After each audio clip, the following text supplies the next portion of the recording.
પંખામાં દુપટ્ટો બાંધી ગળે ફાંસો ખાઈ લીધાનો બનાવ સામે આવ્યો છે। સોમવારે મુંબઈથી પરત ફર્યા બાદ કોઈ કારણસર અંકિતાએ ગળે ફાંસો ખાઈ જિંદગી ટૂંકાવી લીધી હતી। પોલીસે હાલ મૃતદેહને પીએમ માટે ખસેડી વધુ તપાસ હાથ ધરી છે।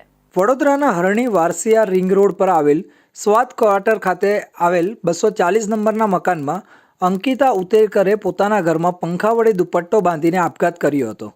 તેઓ ગઈકાલે જ મુંબઈ ખાતે પોતાના ભાઈના લગ્નમાં હાજરી આપીને ઘરે આવ્યા હતા।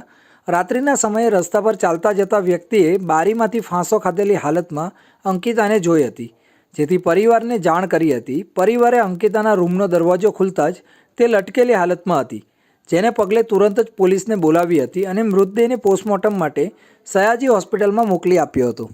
ઘટનાને પગલે કાઉન્સિલર શ્વેતાબેન ઉતેકર પણ ઘટના સ્થળે દોડી ગયા હતા। આ ઉપરાંત આજે સયાજી હોસ્પિટલમાં પણ શ્વેતાબેન પહોંચ્યા હતા। રાત્રે 8 વાગે અંકિતા અને તેનો પરિવાર મુંબઈથી વડોદરા આવ્યો હતો અને રાત્રે 1 વાગે આપઘાત કર્યો હોવાની ખબર પડી હતી, જેથી રાત્રે 1 વાગ્યા પહેલાં અંકિતાએ પોતાના રૂમમાં આપઘાત કર્યો હોવાનું જાણવા મળ્યું છે।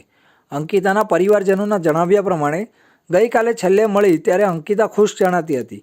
તે મારી સાથે હસીને વાત કરતી હતી, પરંતુ રાત્રે અચાનક શું થયું એ અમને ખબર નથી। રાત્રે 8 વાગે ઘરે આવ્યા પછી તે પોતાના રૂમમાં જતી રહી હતી અને ત્યારબાદ રાત્રે 1 વાગ્યા પહેલાં ફાંસો